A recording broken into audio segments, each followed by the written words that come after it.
Riz? That's a little better. Okay. But now I'm thinking of some of the TikTok pickup lines that I've been watching. I don't watch TikTok a lot, but You have TikTok? Yeah, Wow. there's one guy that goes like that's his thing. He'll go up to people and give pickup lines. Like Christian pickup lines or something like that. And we had a visit from Elder L. Tom Perry, who came by assignment to investigate whether or not there was some sort of discrimination or if the dynamic of having a single and married membership was creating some issues. And he interviewed me and he asked me. What? Yeah. And he asked me if I've never I heard this story. Wow.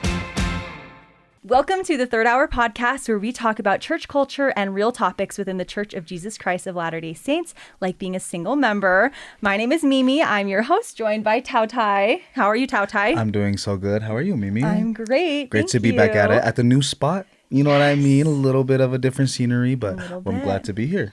Thank you. We're glad to have you. And we actually have the most special, my favorite guest of all time, because it is my own mom. Woo! This is Pam Chung. How are you? I'm doing great, Mimi. Good. Thanks. Thank you for coming. I know you're hesitant about like putting yourself on camera and everything, but we're really glad to have you. Thanks. Of course. So my mom is single, and we're going to talk a little bit about the single experience of being a member of the Church of Jesus Christ of Latter-day Saints, because as of 2021, there was a statistic put out by the church newsroom that said over half of church membership is actually single worldwide. Sheesh. And I think as a very family-oriented church, I know that can be very isolating sometimes as a single member. So we brought my mom on to talk a little bit about her experience, and she is one of the most faithful members, one of the most Christ-like people I've ever met. And so I think that she's like just the perfect example to talk about how to stay positive through it, but also talk about some of the challenges. So let's get into it. Yes, let's do it. Okay. What? Yeah, no, go ahead. Is that all right? Yeah. Well, first of all, I just wanted to say what she said. We've known each other for a while, and yes, what she said, I just want to echo. You're amazing. You're awesome. One of my favorite memories about Auntie, I call her Auntie Pam. That's how close we are. You know what I'm saying? Of course. You hosted a party for us. Do you remember this Halloween? You hosted the most funnest. Is that a word, funnest?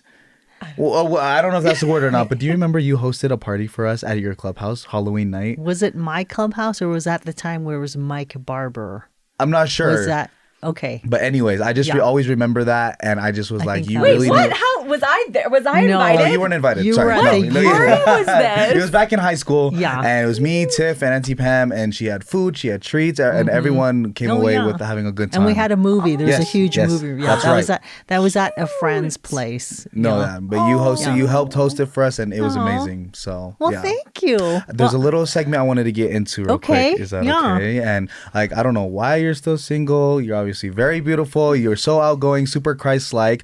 But maybe it's because you haven't tried some LDS pickup lines. Have you tried that in your dating experience? I do have my own favorite pickup lines, but maybe I need to be educated. Wait. Wait. Wait. Hey, what's going on? You have Let her pickup cook. lines? No, I don't have any pickup lines. Oh, Well, you just said you had one. I was joking. Oh, okay. Okay, I was No. gonna say I want to hear some of No. yours. you would have to run That's those kind of by like- me. No, I have don't you ever any. have you ever heard of a LDS pickup line before? Like, have any been used on you? Like, you're on no. Mutual. I don't think so. Really? Yeah. So you haven't heard some of these classic ones. Okay, You ready? let's- And yes. if you're watching, pay attention because this could help you on your next Mutual swipe. Ready? What's your favorite temple? The Hawaii temple. Oh, really? That's Yeah. nice. Well, I'm looking at mine right now. So your body's a temple. Oh my gosh. That is smooth. Did you write that one? That one's smooth. I found these all online. Oh, you found these all online? That one was also, I didn't smooth. think about you directly saying these to my mom. I didn't think about that either, actually. It's okay. It's okay. Is this for educational it's for purposes? indie Okay, auntie. out of 10, do you like out of 10, what would you rate that one? I would give it like a 6.5. That's not bad. Just because. We're starting I off. like Yeah. I thought that was a one. fire I one. thought Okay, it was a okay. good What about this? one. What about this one? Okay. Okay, so if a gentleman was to say this to you, ready? I was reading the book of Numbers last night. You know what the book of the Numbers is? About the Bible, right? Yeah. And I realized that I didn't have yours. Right? Riz? That's a little better. But Okay. now I'm thinking of some of the TikTok pickup lines that I've been watching. I don't watch TikTok a lot, but You have TikTok?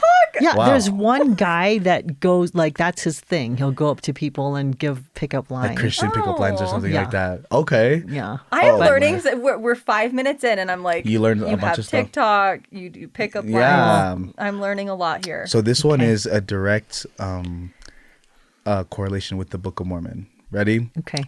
Are you the iron rod? Yes. Oh, well, that's interesting. Because I want to hold on to you for the rest of eternity. Oh, That's a good kinda one. cute, though. Yeah, that's a good one. I I- would give that like an 8. Okay. But it okay. depends on who's saying it, because all Yeah. of these could be not good. You're right. You're if right. It's like Yeah. a creepo. Plus, That's I would true. just prefer like a normal conversation, Our pickup line's kind of outdated then. I'm probably outdated. That's not Because true. it seems like they're in. Okay. I got this. I got one more for you. I got one more pickup Okay. line. This one's kind of fire. This one's Okay. kind of fire. We got to beat a what? An 8? Mm-hmm. Are you a Gadianton robber? No. Well, good. Well, I thought you were because you just stole my heart. Oh, that's cute. That is right? cute. That's something that I would want to see like in a Valentine's Day card, Yes. or a Yes. note, but I Right. don't know if that would be like the opening line. You Gotcha. know what I I hear you. mean? I hear you. But I think those are really cute. all Final of them score are. for Gadianton robber pickup line? Yes. Final score out of 10. I would say that's probably my favorite one. I'll give that a 9. Yes. Okay. Yes. Okay, we got it. We got Yeah. it. Nice. Yeah. I'm Nice. curious now too, though, because I remember when I discovered that you were on Mutual, because it was always like you were on like website ones, like LDS Planet, like I remember that, or like ones like that. And then one day I see you swiping, and I'm like, I didn't know that older people could be on Mutual because it's like a young, like college thing. No, there's old people on there. That's believe what I me. want to ask. Yeah. Like, what are the vibes? Like, what if you swipe on each other? Like, who messages first, and like, what's the first message look like? That's a good question. I think that people need to work on their first messages because the ones that are annoying are the ones that are just like, hi, it's Yeah. like, and I don't know. I would prefer somebody who, I don't know. That's a good question. I don't know. Because I think it really depends on who's saying it, So, yeah. So, do you never send the first message? Is it like the man does? Well, does it no, I depend? mean, for mutual, you have to have a mutual swipe up Yeah. to even be, considered. And so it just depends. Like sometimes, yeah. That's good. I don't think there's any rules. I'm definitely not an expert on dating. I am an expert on being single, but not on the dating. So I have no advice at all whatsoever. Well, I have a question. Sorry, go keep going. No, I do have one piece of advice, and it's sure. people should always do this phone screen, because that's a must. So explain.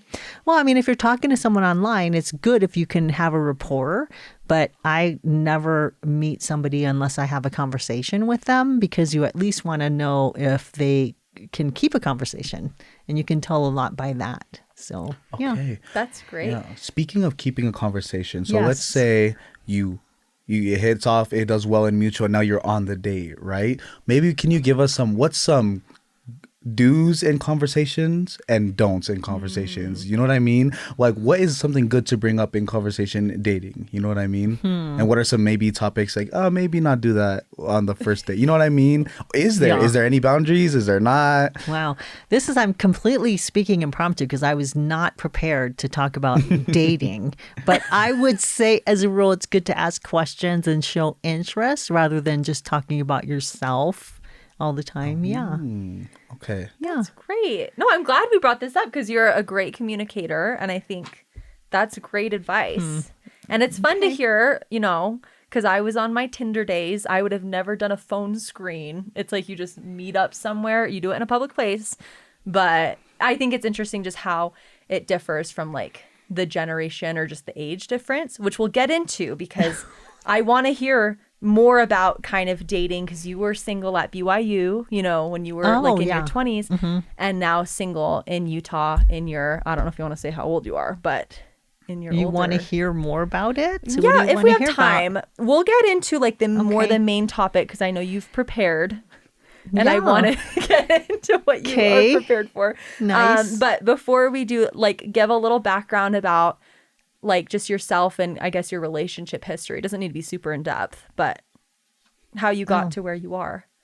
Well, let's see. So I am a convert to the church. I joined when I was 19. Missionaries came to my door, and I also studied with 2 other representatives from other faiths. And I had a desire to know what was true. And part of that conversion was not just learning about the gospel principles, but actually applying them. So essentially, it's a process of coming into Jesus Christ through repentance. And so I made a lot of sacrifices. But at the time, I was 19 years old living in Hawaii. And one of the most obvious sacrifices that I made, because I had to break up with a boyfriend that I was dating, was I gave up relationships and love. And the reason why I had to do that was I looked at the single adult population and I just said, okay, I'm giving up men, you know. But it was so worth it, because when I was just wanting to know what was true. And for some reason, I had a burning desire, so that when I finally gained a testimony, and that was when I was baptized and confirmed a member of the church, it was through the Holy Ghost that I received that special witness that Jesus was the Christ. It was all worth it. It was like I felt so amazing, and I knew that everything was worth it. So I served a mission right away. It was what I wanted to do. And I think the first mistake happened when I finished my mission and I was surrounded in a culture where temple marriage and eternal family was just paramount. And then I started thinking that, okay, now I'm ready. You know, I made all these changes. I had a wonderful mission. So I started placing an expectation on that. And I think that's when it all went downhill. It was difficult because by then I was 26 and I was at BYU as a graduate student, and that's considered old. And anyway, I think it was hard. I think at BYU, I've heard people say that there's like an 80-20 rule of preference, and it's that 80% of the men are chasing after the 20% of the women.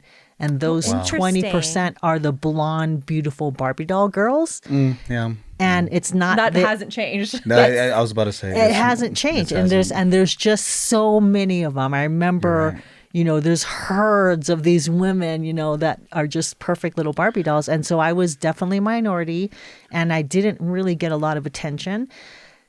And it's funny because being single again in my later years, I have found that that trend is definitely still alive, where there's 80% of the men seeking after the beautiful blonde, but now her skin is leathery, you know, and if you get close, then you'll see lots and lots of wrinkles, but still it's what they want. So yeah, that's just anyway. So do you think that has, so that's funny you say that, because I just want to ask, like, so obviously you probably stuck out at BYU than being somebody who's ethnic, right? Sure, yeah. And it's like, because I've been on campus myself doing videos, and I'm shocked that I myself feel kind of out of place. And I'm from here, you know what I mean? I'm from Utah. Yeah. I'm walking around a LDS school, and I feel out of place. It's just, and then it's like, I don't know why. Do you think it's a Utah thing? Do you think it's a church thing? Like, because you're right. I do also feel like that trend has never broken, where, you know, the favoritism in the dating culture is tailored towards what?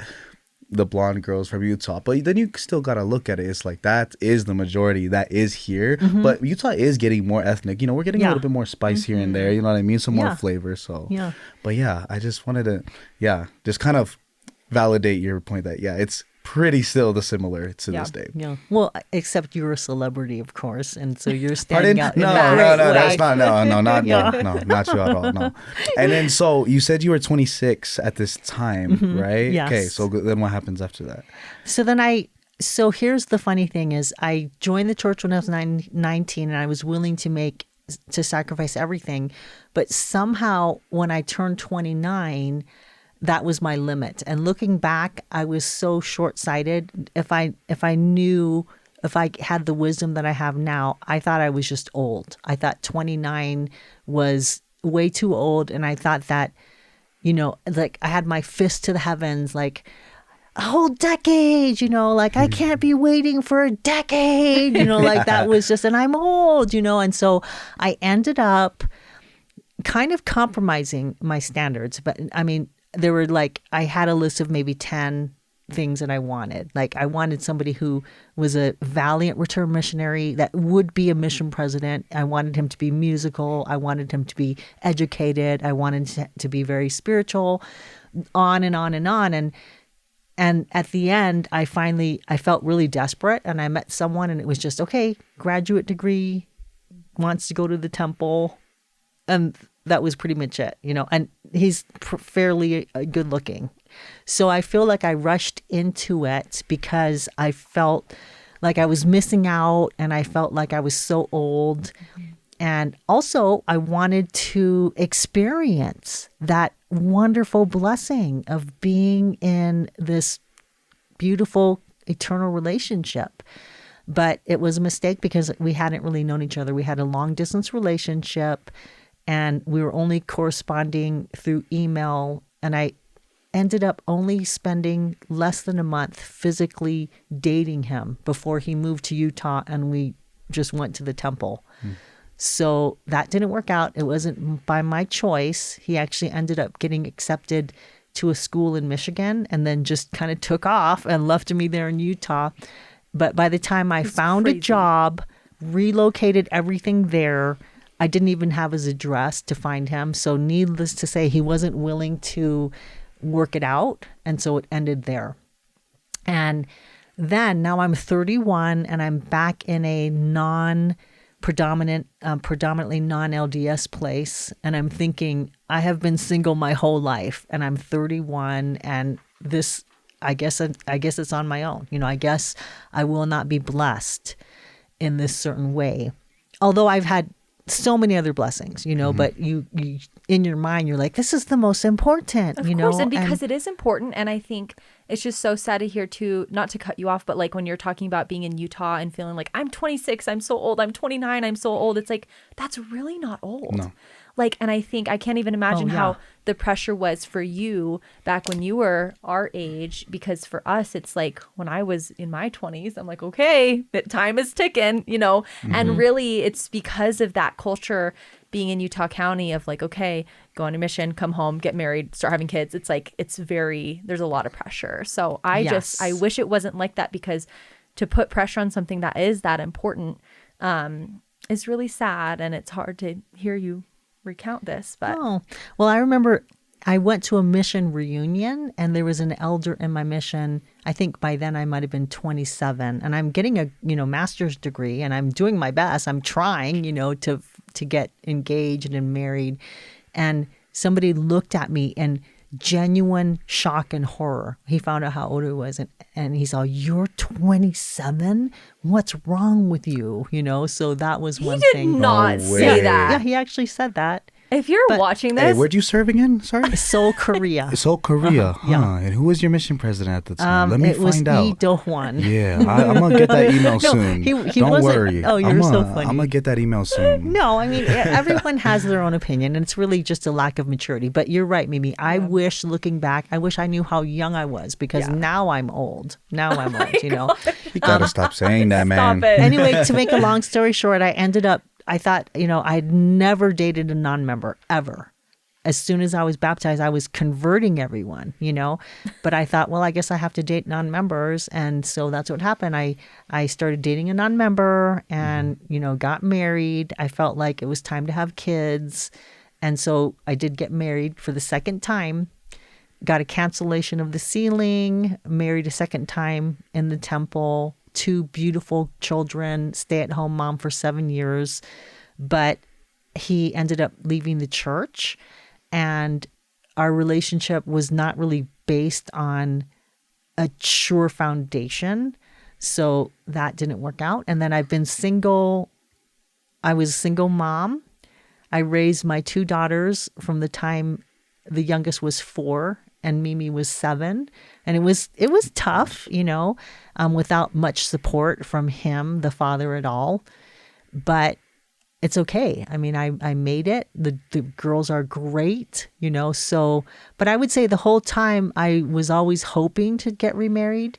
And 5 years ago, I actually thought I met the perfect person for me. And I thought, surely I'm wise, I'm refined, and this should work. And it was really a nightmare. It only lasted 8 months, and then it was not good. So, yeah. So that's my history. Yeah. So we don't really count the last guy. So if we don't count him, that's being single for like 20 years. Yes. Right? And in those 20 years, always an active, strong member of the church. And I am grateful every day for the sacrifices that you made for my sister and I.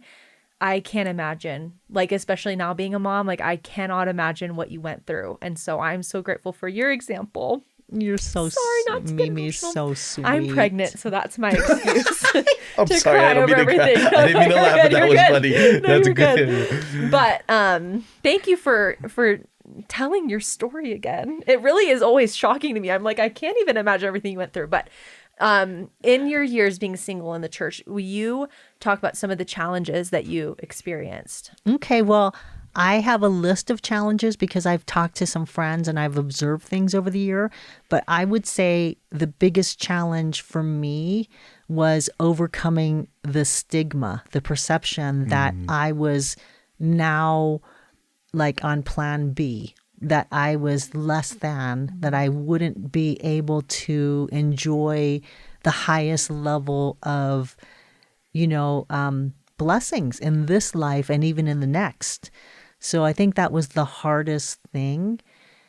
But yeah, does that answer your question? It sounds like you were receiving some judgment from maybe like cultural judgment or like Utah judgment. So was your overall experience because you're bringing 2 girls to church, you're trying your best. So your overall experience, was it like negative then? Or was it like, did the church support you at all in your role as a single mom? Yeah. Well, I'm going to say that the gospel always has supported me. And I've always had wonderful people who were understanding and loving. But I think it is harder when you're dealing with somebody who's been divorced, not just once, but multiple times. It's hard for some people who don't have that experience to comprehend, and therefore they feel a little uncomfortable. So I would say, yes, there were situations where I felt like where I felt that I didn't fully belong, in the club of the elite club, if you will. But I personally believe that anyone who feels that way, whether or not they have a reason to, whether or not they have been treated unfairly, it's up to them to heal. Because I think by far, self-judgment is the biggest issue. It's not necessarily that I'm being judged, but if I have still any feelings questioning I'm now questioning my worth, and I'm the one questioning whether or not I can, be as good as I've always wanted to be, then that's an inner thing. And so there were times I remember I thought, you know what, I feel like I'm not fully embraced in many ways. I feel like an outsider, but then I just continued to do the work and heal, and go to church for the right reason. And I had to convince myself that that's not the case, that I'm just as special and cherished. And that's my experience today. I'm surrounded by people who, like my daughter, look at her, she just adores me. And I have so many friends that see good in me. I love that. That's such a deep, introspective answer. And I think one that I'm so glad you've come to over the years, but I imagine in the beginning stages of maybe you're just going through a divorce can be difficult to kind of look and reflect on yourself. So I think you're a great example. And I want to ask you too, because I know you talked to some of your other friends who are single in the church. What are some of the other big challenges that they have being in a family-oriented church? Well, I think the most common one that you hear is feeling sitting alone. Like there's a lot of people who want to be surrounded by other people, and it makes them uncomfortable to sit alone. That's a big thing. And along with that, I've heard people even say that they feel invisible. And this is especially relates to men, because if you're a single older man in a certain age group, that people just don't even notice you. It's almost like you're just not normal in that way. Whereas I think single sisters get more support, but not a single man. So I think that is the biggest thing I hear. I don't like to go to church and sit alone. And to that I say, well, it doesn't bother me at all. Like, I go to church to worship and reflect. And if you're friendly and outgoing, then you don't have to sit alone, But if you're going to be, if you have an attitude about it, then it's just going to perpetuate, So, but that's a common one that I hear. Yeah. Also, along with that, I think it's just feeling maybe labeled, because so much of the conversation, the doctrine is all about the eternal family. I heard somebody say that if there's a lesson that's talking about how to get along with your spouse, they feel perhaps excluded in that way. I think that's just part of the situation. And I mean, it's hard because like the family is so central in our doctrine, and marriage and being sealed.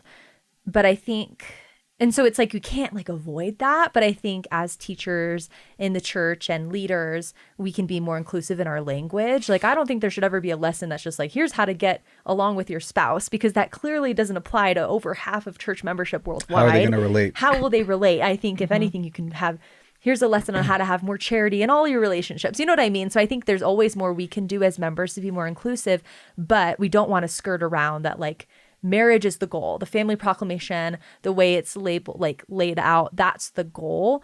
Even if it's not like where everyone is at right now. So, yeah. No, I like that. And if I'm not mistaken, what you just said is like these labels and these like celestial kingdom, unless you have to get there, you have to be sealed, or else you're never gonna get there, right? Like it's my personal like testimony opinion. Like, you tried it, right? You're doing your best here on this earthly life. I think we forget sometimes that we have spirit world too, and like we're gonna have time after this life.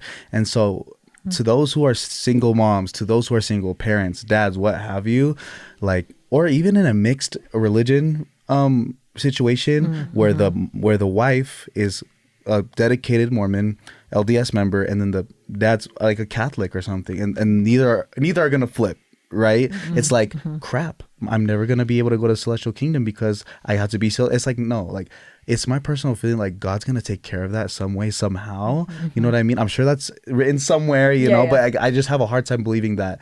Since you did try, you made a family here on earth, right? You literally created it. That's one of the first commandments ever, right? And you did that already. So you're taking care of the things you need to get done. Just because you don't have a husband currently, I don't think that is a deductible. I don't think that takes away from your chances of getting into to use your term, elite club. I just don't believe it.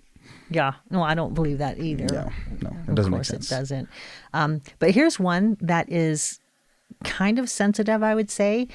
So there is a feeling that when you're single, somehow you're a threat to a married couple Oh my or gosh, a family. wait, this is tea.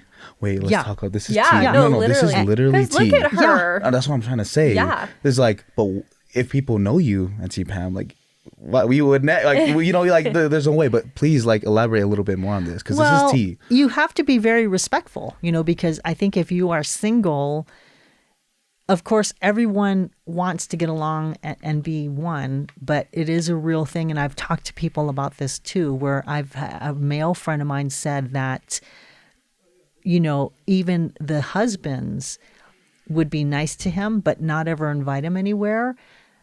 And the wife would not want the husband to get too close to a single man, because they might get ideas in their head that it's better being single. Because here's this now eligible bachelor who's dating, he's got a lot of freedom and he's dating, having fun, or it looks like it. Yeah. And so I heard that. That's wild. Yes. but that's Coming deep. from like a married person, Yep. No, it's Yeah. no, I believe it's true Yeah. too. But I then, know I could see it. I just think that is like, but as members of the church, like, what's the balance between, oh, there's an eligible bachelor in our ward, invite him over to dinner, you know, like we want a fellowship with our ward, but like the humanness in us, like I totally understand where you're coming from. Right? Yeah. That's kind of the tea is piping with that one for sure. Oh yeah, it happens. And even if it, like, sometimes single people are just overlooked because couples want to engage with other couples. They have game nights or they have activities. and they have kids the that same age, and it's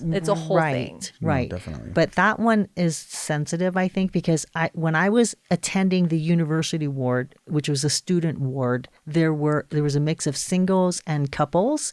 And we had a visit from Elder L. Tom Perry, who came by assignment to investigate whether or not there was some sort of discrimination, or if the dynamic of having a single and married membership was creating some issues. And he interviewed me, and he asked me, and he asked me I've if never heard this story. Wow. and I said, and it had never bothered me before, but I said, yeah, it is true. Sometimes I do feel like I can't get close to a certain family. You know, if I'm a similar age to the husband, I don't want the wife to think I'm trying to hit on him, Right. you know? Yeah. And so, that threat factor you were talking about, right, quote unquote. right. Oh my goodness So gracious. I remember That's we had that crazy. discussion. Yeah. Because then when I got married and we were living in Provo, we went into a married student ward. I don't think they're mixed anymore. I think there's only single, like, student wards and married student wards. So that's Yeah. probably because of you well, I don't know. threatening all the husbands. Oh my gosh. No, but it yeah, is you a just got to real sing thing. once and they're all like, Oh my Yeah, gosh. if you haven't heard her sing, got some pipes for sure. Oh, you're so funny. Can I be in the Amanaki choir then? You're supposed to be, but you always I've dodge been- the invite. No, I've never been invited, but I'm always trying to, like, find a Polynesian guy to get married to. In fact, this one guy, yeah. he was Tongan, and I'm like, normally I would prefer a Samoan, but Okay. I said, And you but, know what but you I like said, 'cause you're can from you Hawaii." sing? Yeah. I'm like, can you sing? And he's all, why? I said, because I want to be in the Amanaki choir. Can I tap have into to this have real a- quick before we go too far off topic here? Yes. So, what's your Pam? What's your type? You're in the. Are you active right now? Are you in the field right now? Are you you on the yes. market? So, what's your Yes. type? What's your type? I do know what I want. And that is. Well, number There's one, a long he has to be tried and true with the testimony. No one perfect, of wow. course, but a deep testimony is important to me. Number two, I want somebody who is going to love and accept me for who I am. Number three, it's hard for me. Like, my dad was a PhD from Korea. And so I want someone who's college educated and has a good job. Not that I almost said not that I want someone to support me. I mean, sure. Who doesn't want someone to support? I have so many male guy friends who are like, yeah, I want my wife to support me, and it's not fair. But no, and then I guess the hardest thing is I'm kind of superficial and I want someone cute. And I think that gets me all the time. I don't think. Well, duh. Yeah, no. You need to be attracted to them. Yeah, if you're not physically attracted to them, it's not gonna work out. So no, Yeah. that's good. No, I got it. You're going to keep an eye out for me? I got you, of course. And yes. anyone watching, if you know anyone, you know the Yeah. criteria. like, literally, I'm not even kidding, message me on Instagram. We tried to do like a We tried to bachelorette do situation. it and nobody wanted And I was to. like, this is going to be great. Like, we'll do like Zoom dates and we can like make it happen. Not one submission. Yeah. the that heck? wi- 'cause That's I'm- wild, fam. Because I'm like, they can live anywhere. Like, we just want to, like, just for fun. No, didn't And it you was going get to be on my one Instagram. near miss? Like, there was somebody nominated like someone from their ward, remember? And we saw the profile, but there was no, Yeah, it was so It's weird. okay. So literally, anyone watching, They fumbled with that my one. mom I'm is telling you. amazing. I mean, you can see from this video. You're so Yes, funny. exactly. Be on the lookout, everyone. No, yes, Any single time guys in your ward, just send them this video. You deserve the my world. So if you can goodness. offer her a sliver of that, you let us know. But you know guys are what? so We don't want no creep or weird guys either. You know, we want someone who's gonna treat her like a lady too. You know what I mean? Oh, for So- sure. And wine and dine you every now and then. You know that Yeah. kind of thing. What kind of activities do you like to do when you go out on dates? Well, I haven't gone out on a date for like 3 years, but That is not true. What? yes, it is true. That's literally not That's true. the last person I went on. I mean, I have one date Gee. maybe. So would you? No, cut it out. No, cut it out. Hey, bleep that out. Bleep that out. They'll bleep it out. last one. That was not 3 years ago. Yes, it was. Okay. No, it was. so Okay, if you while they're literally went out if to you like dinner. Didn't bowling, have a baby. skiing, You went out to dinner roller with skating, someone recently. maybe sushi. Oh, I love roller skating. See, classic Roller skating. Take Auntie Pam there. Yep. Come on. Yep. And I like live music. That's always great. Karaoke night? Yeah, live music is better, but karaoke true, night is true, good. true. I agree, like I agree. board games. Yeah. Wow. Yeah. You do not like board Movies. games. Yes, I Anyway, do. she went on a date a few months ago. I just have to clear that up. No, you I went out to didn't. dinner. Who'd you With go with? who? That guy. I don't remember his name. Mimi, there was no he's date. unforgettable then. No, I think the last date I went out was with the FBI guy, and you What? followed us. Oh, yeah. No, he Oh, was an FBI agent? What Yes. are you doing? They They so are certified I met, trained. I know. Okay, we He's are- a we are going former off rail. Yeah, we are. Woo. I'm invested in your dating life. Okay. I All want to right. go back into this. Okay, do you want to hear another barrier Oh, like about being single? Yeah, sure. Because I have a long list. Okay. Oh so my gosh. one is kind of sensitive too, but there's a perception that if you're single, you're not eligible for certain callings because somehow you're less worthy. I don't even think that's a perception. I that's- think that's actually like bishops cannot be single. They have to be married. Right. Yeah. Yeah. Bishops, but Right. counselors now can be They single. can be single. Right. Yeah, they So can be single. the church has come Right. a long way. It has. Like before, counselors had to be married as well. Right. And you were Yes. saying like temple workers Yeah. Temple used to have workers, to be married. you couldn't be divorced, but now you can. What? Wait, what? You can be a divorced male temple worker You now. used to not be, if you were divorced, you couldn't work in the temple? Yeah. Because why? Why does that make sense? I don't know. Yeah, But that that changed? one- It changed. Oh, thank yeah, goodness. yeah. That doesn't make sense at all. But see now too, there's a woman in my ward and she's divorced and she's the primary president. And I think that's a new thing too. But she's fantastic. Really? Yeah. I don't think that we've had divorced people. I mean, it's somehow has the role model. Like I doubt that I'm ever going to be called as the young women president, Like let's let, Sister Chung, who's been divorced many times, be the youth leader. No, Well, well, like, do you remember our old 11th ward? I'll keep the name out, but it's pretty obvious. yeah. Never been married in her life. And she was president of the Relief Society. Yeah. That's different. Is that though. different That's than how the our Relief Because if Society you're presidents do. divorced, then either you messed up or the spouse messed But up. why should that matter though? Like, if you've gone through, let's say there was a mess up and you went through the repentance process. Maybe there wasn't though. Yeah. Well, Yeah. Who cares? Like, why shouldn't you be able to hold that calling still? Yeah, it's very strange. People care, even though in theory we know that we're fully forgiven. It's still something that you can't reverse. And it's in a choice that you made. Even if it's bad judgment or something. And in theory, God, Heavenly Father, enables those that He calls to fulfill that calling, anyways, right? Right. Yeah. Like He trusts you enough to do it, no matter if you've been divorced, no matter if you committed this sin. So I'm confused. Right. No, and I you would am think too. that people have more empathy because of that experience. literally. But that is a thing. Also, I heard this one girl tell me that she's never been married. No, she has been married, but she's divorced and she has never had kids because she wasn't able to.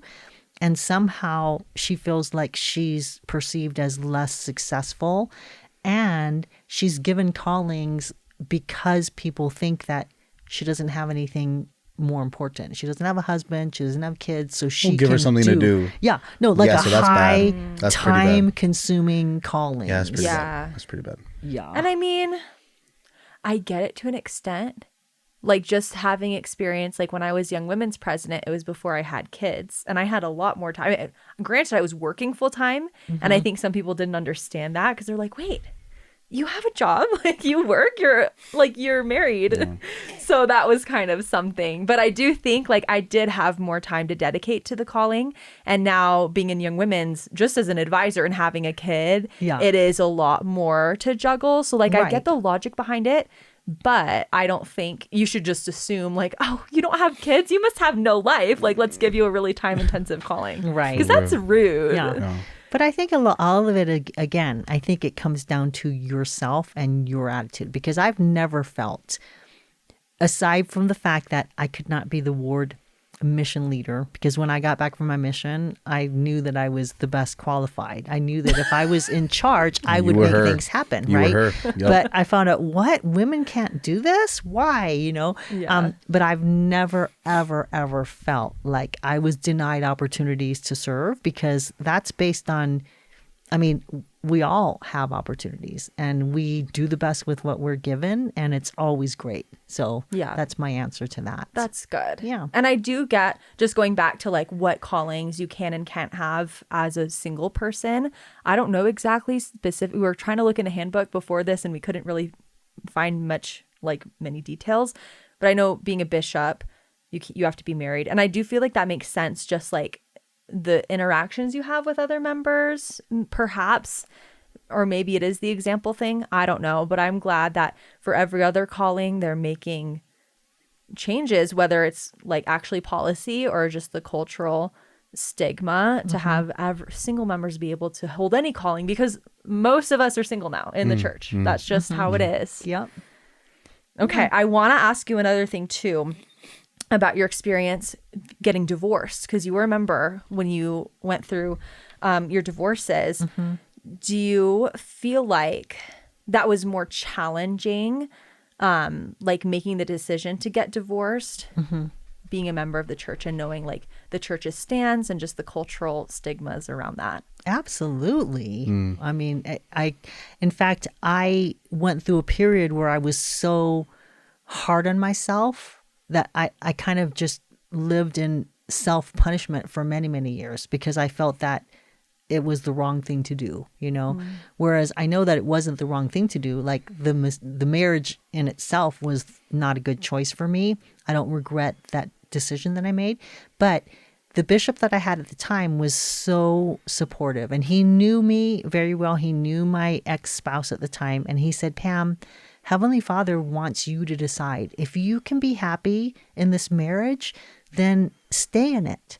But if you cannot be happy in this marriage, then do not stay in it. It's your choice. So he was very, I guess, empowered me to make that decision. But besides him, there was nobody else who would validate that choice. In fact, I remember I finally disclosed what I was going through to a close friend. And she kind of threw the book at me. I was a little taken aback, but she said, Pam, do you think that I don't want to leave my husband who disgusts me most of the time and blah, blah, blah, blah. But no, it is my duty to stay by him, And I was kind of like, she's all, you don't think that I'm repulsed by him? And I'm like, crazy. It was really that bad.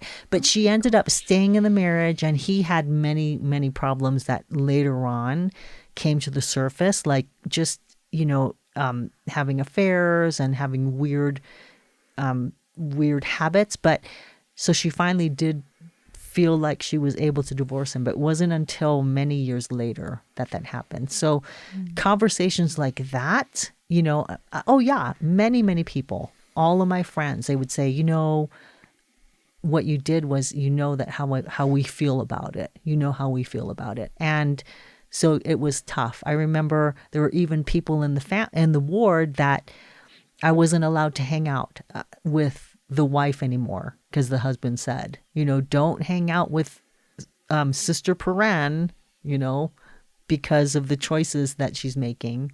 Oh my gosh, that's awful. Yeah. So I think that really, as I said, after, the first thing we started talking about was the self-judgment and feeling like I wasn't worthy and I was never going to be, in good standing or feel like I was special to the church or even to Heavenly Father. Those things definitely contributed to it. Yeah. I'm sorry. That's tough. That's really sad. That's heartbreaking, honestly. It's okay. These are not really hard things. These are very hard things, but I think you've had time to kind of process. I was going to say, you've triumphed them. And you're very tough. Well, I've had many other hard things, as you know. It's true. But I just think it's honestly so hard, because you hear about people who've experienced feeling like isolated or judgment from other church members. And I feel like it's often those are the members that need the most support. Like we hear about that from like minorities or people struggling with like same-sex attraction or just in the LGBTQI plus community. These are the people who need us the most. Like, why? They're already going through a hard thing. Why are we making it harder for them? Like, it actually makes zero sense. So I'm glad that you were able to like withstand that and not let that affect like how you feel about the church or the gospel. But I know many people do. We were talking about this before, but we talked about how like a lot of people, if they get divorced or maybe they're just single and they've been single and now they've moved out of the YSA, they decide to stop going to church. And so I'm just curious of what that like relationship looks like to you. Well, I think that if you have a firm testimony, why would you let anything deprive you of those blessings? Oh my gosh. The blessing of going to church, to take the sacrament, to feel of the Holy Ghost. And, sure, there could be some people who don't understand you and don't act as well as they should. But those are just people learning. Like, all of us have our faults. And I think as a single person, if I've been hurt or offended, like I said, that's time for me to look inside, because if I have a good relationship with myself and with my Heavenly Father, then I can have compassion. I can understand. Wow. Those things don't have to offend me, because these are just people who, for whatever reason, they're reacting in a certain way, but it doesn't necessarily have to mean anything about me. So I'm a firm believer that it's mostly my responsibility to choose my happiness as a single person in the church. Yeah. Wow. And that was fire, first of all. Yes. That applies to every single person who is in the church, has left the church and came back. I love what you just said. That should be doctrine. Like, if your testimony is that strong, why would you let anybody, anything, any TikTok, any tweet ruin that for you? Mm-hmm. Do I have that correct? Look inside when things like that happen. Look into your inner worth. Look into yourself. Trust yourself more. Yeah, and that was a really kind way of putting it. Like, I would have said, like, because people are offending you, they're being stupid and they're being dumb. You said they're learning, right? And like their actions is they're learning, right? Yeah. And they'll learn their lesson eventually. But your spiritual level is probably farther along than theirs is. So you have the capacity to say, oh, it's compassion. Oh, it's compassion. Whereas others, as you well know, are like, nah, like, forget this. I'm out. I'm done. You don't talk to me like that. Or I give up. Yeah. But it takes a lot of spirituality and like just mental toughness to be able to rely on your testimony. I'm gonna take that. I'm gonna write this down real quick. Actually, no, thank you. No, to be honest, it's honestly really, and I love what you said. Like, I do think this can be applied for so many different circumstances and people just being offended in general. Because who isn't going to be offended in the church? Honestly, when we're all human, the leadership is all human. Lessons, everything. It's like, who isn't gonna get offended at some point by something that a person says? Mm-hmm. And so I think that's beautiful. Thank you. Thank you. I want to ask too, because we've talked about some of the struggles, obviously, but I want to hear has there been anything that the church has done to support you as a single member? The church has done so much to support me. I think, you know what? I'm so lucky right now. I have an amazing bishop. And there's times in my life where I've claimed that privilege, because the bishop just making you feel like you're known and that you're valued means so much. I think any opportunity to receive a priesthood blessing, and I'm always not afraid to ask, I will seek out blessings. That's a great blessing to me. Having callings, being ministered to. These are all ways that I've been greatly, greatly blessed. Yeah. Yeah. And I love that you're like not afraid to ask. Like, that's something that I've learned from you, because I feel like so often we're like, we don't like to ask when we need something. But our home teachers, like growing up, I feel like they were over all the time. We knew them. And it's really good to be able to have that courage to ask when you need something. Mm-hmm. I want to ask too, just for like general members, what can we do to be more supportive to single members in our ward? I just think that trying to be friends, trying to get to know people for who they are on the inside and establishing common grounds, because it is scary, if maybe you can't relate to what that person's going through as a single and it makes you hesitant. But I strongly believe that we are in a church where the Lord expects us to develop social skills and a capacity to get through those uncomfortable times. I mean, how else are we going to build the kingdom, right? So I think in the same way that I would make an effort to overcome my discomfort when I'm assigned to teach an elderly person, and I think that I have nothing in common. Do you remember we had a visiting teacher who was really old, but we had her over one day and she was teaching us how to sew, so if you take the time to get to know people on the inside, you can establish common grounds, and then they become like a trusted friend, where there's no label of who's married or who's single. So I would say that's so good. one way. But wait, I have to say too on that, that's such a good point, because like I feel like in every ward that Eric and I have been in, we always just flock to people who are in similar stages of life to us. Like when we were newlyweds, like you're with the other newlyweds and who don't have kids, and then now we have young kids and we're friends with people who have kids our age. And I feel like it is so nice to have that camaraderie and like, okay, you got me. But I have also served with people in callings that I have had nothing in common with. And those have become some of my best friends, like closest friends in the ward. And I think it's easy to just be around people who are similar to you, but we can learn so much more if we're willing to put ourselves out there and like befriend people who we may not have a lot in common with. And I think especially single members, because they could always use some more friends. Yeah. And I don't want to offend any members who are married, who have families and things like that. So this is no disrespect to them at all. However, and this is just Tautai, Elder TikTok talking right now. Okay, let's hear it.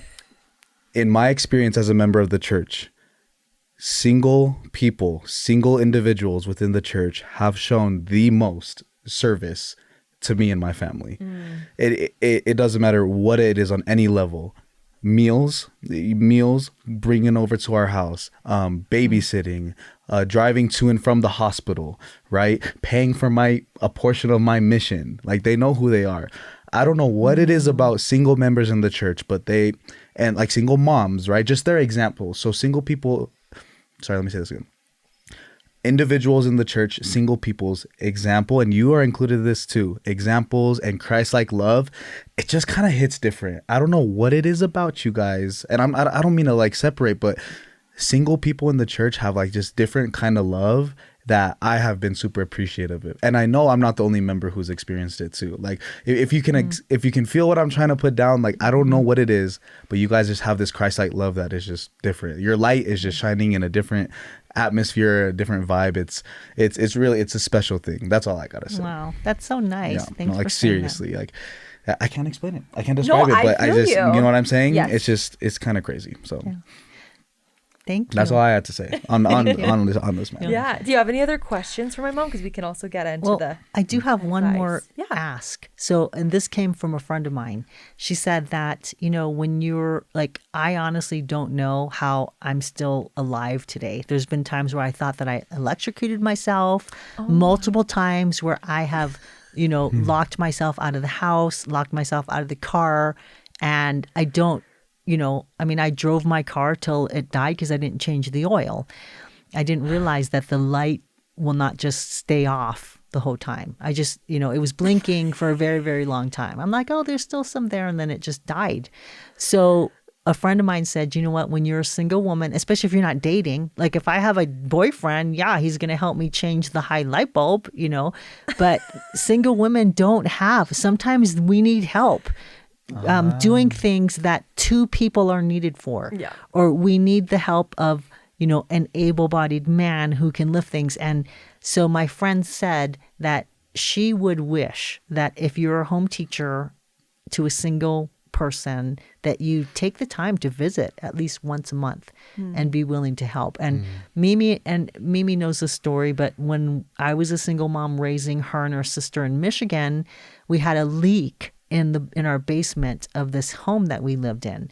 And we suspected that it was because the gutters were clogged. And we had a 2-story home that was built in 1920. And my home teacher came faithfully every month giving me a lesson. And I finally mustered up the courage to say, you know what? We've been having flooding in our basement. It could be because of the gutters. And I'm just wondering, could you help me clean out the gutters? And he said, I will bring you a ladder. I will bring you a huge ladder because I think that you need to learn how to do this on your own. Which is like one thing. If he's like, I'll come teach you, I'll come show you how to do it. No. He dropped the ladder off. He dropped the ladder off. Yes. And so I remember, and Mimi probably remembers this, the day that we were outside, she had my phone at the bottom of the ladder. I was climbed up to the top to the second story and I was cleaning out the gutter and I said, if I fall, call 911. And Mimi was afraid.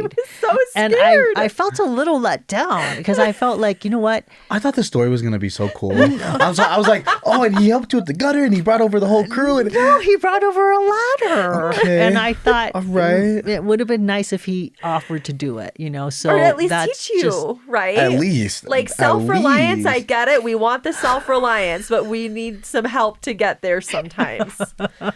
that's my Dang. only story. That's a letdown. No, I love that you said that because it is so true. I did want to make one note, though, about single men as well, because I know you've talked about from your experience, it's like there's so many more active single women than single men, and there's probably some statistic. And I saw this other thing, maybe it was just on Instagram the other day, so don't quote me on this if it's not accurate, but someone said, okay, look around in a church building. There's primary, young men, young women, Relief Society, Elders Quorum. Which of these groups is most likely to have someone commit suicide? And the answer is the Elders Quorum. Yeah, it's the men.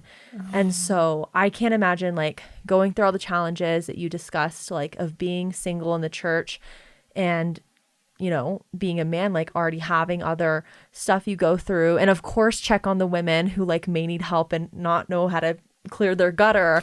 But like men, I feel like you can speak to this more than I can, but like it's even harder to reach out, I would imagine. It's harder to reach out in the fact that we're supposed to be, like the Family Law Proclamation says, like providers of the home, right? We're supposed to be like these like strong figures, right? I mean, I feel like Heavenly Father designed men and women to have their specific roles and to, execute them effectively.